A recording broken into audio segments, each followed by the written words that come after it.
नमस्कार मित्रों, ओम शक्ति टीवी चैनल में आपका स्वागत है। श्रीमद् भगवद गीता भगवान कृष्ण के उपदेश देने के बाद में अर्जुन कहता है, नष्टो मोहा स्मृति लब्ध्वा।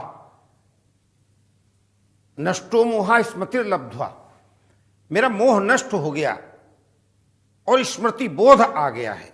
आज चर्चा इसी पे होगी कि मोह कैसे नष्ट होता है और स्मृति का उदय कैसे, बोध कैसे होता है जीवन में। 18 अध्याय के श्रीमद् भगवद गीता में सबसे पहला श्लोक जो है वहां से शुरू होता है, धर्म क्षेत्रे कुरुक्षेत्रे समवेता युत्सवा मामका पांडवाश्चैव किम कुर्वत संजय। और जब धृतराष्ट्र को बताते हैं संजय और उधर युद्ध के मैदान में भगवान कृष्ण से अर्जुन कहते हैं, मुझे बीचों बीच युद्ध क्षेत्र में ले चले। जब वहां ले जाते हैं चारों तरफ सेना को देख करके, जिसमें उनके रिश्तेदार नातेदार बड़े छोटे सब हैं, तो इस मोह हो जाता है और वो भगवान कृष्ण से कहते हैं कि हम युद्ध नहीं करेंगे। क्यों? क्योंकि ये तो सब मेरे नातेदार रिश्तेदार, इनके साथ खेला हूं, इनके साथ बैठा हूं, इनके साथ पढ़ा हूं, ये मेरे गुरुजन है, ये विप्रजन है, ये बांधवजन है। ये मोह है। भगवान कृष्ण ने गीता का शुभारंभ किया, अर्जुन को समझाना शुरू किया और उन्होंने बताया कि इस समय तुम क्षत्रिय हो, तुम्हारा धर्म युद्ध है।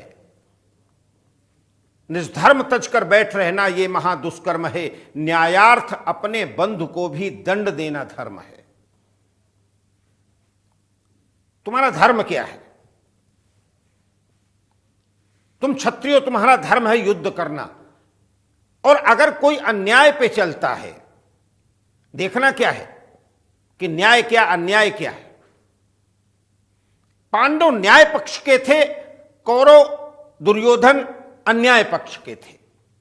मगर विडंबना ये थी, अन्याय पक्ष जानते हुए भी भीष्म पितामह से लेकर द्रोणाचार्य, कृपाचार्य, जितने भी लोग हैं वो सब उसी पक्ष में, अन्याय पक्ष में थे। क्योंकि वो कहीं न कहीं हस्तिनापुर से बंधे हुए थे। भीष्म की प्रतिज्ञा थी कि मैं हस्तिनापुर की रक्षा करूंगा। हस्तिनापुर के राजा थे,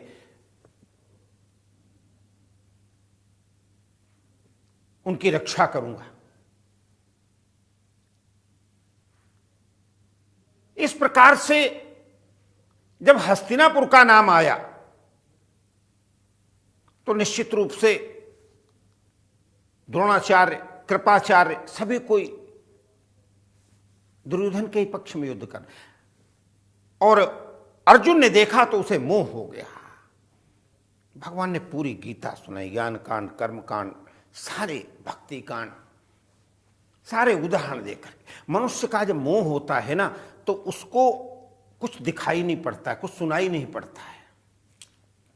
मोह सकल व्याधिन कर मुंह, ये मोह और लोभ और क्रोध जो है, ये सब क्या है? ये कहीं न कहीं पतन के कारण है, पतन के गर्त में ले जाते हैं। जीव को मोह अपने पुत्र से है, पुत्री से है, पत्नी से, सब कुछ है। और उस मोह में पड़ करके वो परमात्मा को भूल जाता है जिसने जन्म दिया है। अर्जुन को मोह दिखाई पड़ रहा है, अपने गुरु में, अपने बंधु बांधवों में, सब में दिखाई पड़ा, लेकिन उसका एक कर्तव्य है युद्ध करना, तो युद्ध भूल जाता है और हाथ जोड़ करके, गांडीव रख करके कहता कि मैं युद्ध नहीं करूंगा, घोषणा कर देता है। वो भी कहां पर? कुरुक्षेत्र के रणांगण में, जहां पर भेरी बजने वाली है, दुंदुबी बजने वाली है, युद्ध शुरू होने वाला है, शंख ध्वनि होने वाली है, उस समय। इसलिए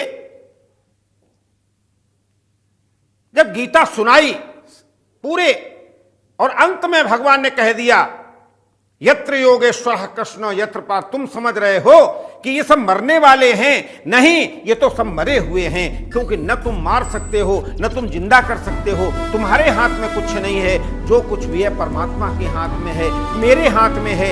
इसलिए तुम तो एक निमित्त मात्रम भव सव्यसाचिन, तुम तो निमित्त के मात्र हो, और उस निमित्त के मात्र हो कि जो तुम कुछ नहीं कर रहे लेकिन तुम्हें करना पड़ेगा। और वो निमित्त क्या है कि तुम्हारे माध्यम से इनका वध हो, नहीं तो मरे हुए हैं। अन्याय के पथ पे जो चलता है वो पहले ही मर जाता है, उसकी आत्मा समाप्त हो जाती। भगवान कृष्ण ने जब समझाया, अर्जुन ने तब कहा नष्टो मोहा, मोह नष्ट हुआ। इसलिए इस मोह को नष्ट करके जीव अपना जिस कार्य के लिए आया है, ये शरीर मिला है परमात्मा भजन के लिए, शरीर मिला है सदकर्म के लिए, ये शरीर मिला सदपथ पर चलने के लिए, ये शरीर मिला सदगृहस्थ बनने के लिए, और ये शरीर मिला परमात्मा भजन करने के लिए। इसलिए वहां पर अगर कोई अन्यायी है उसका प्रतिकार करना जरूरी है, धर्म पथ पर ग्रहण करना है, अधर्म को छोड़ना है, अधर्म के पथ पर नहीं चलना है। और धर्म के पथ पर जाते हुए अगर शरीर भी शांत हो जाए, ये जीव भी अपना मृत्यु भी हो जाए, तो उसमें कोई अन्याय नहीं है। इसलिए भगवान कृष्ण ने, अर्जुन कहते नष्टो मोहा स्मृति लब्धा, अब मुझे स्मृति बोध हो गया है, शरीर क्या है, पंचभौतिक शरीर, ये समाप्त होने वाला है, और ये जो लोग हैं ये सब लीला है परमात्मा की, और उस लीला में, परमात्मा की लीला में हम निमित्त मात्र हैं। इसी प्रकार इस संसार की लीला चलती रहेगी, हम निमित्त मात्र आते हैं, हमारा कार्य निश्चित है, वो कार्य करके चले जाते हैं। अगर वो कार्य हम नहीं करेंगे, अपना उद्देश्य पूर्ति नहीं करेंगे, तो फिर पीछे पछताना पड़ेगा। धन्यवाद, नमस्कार।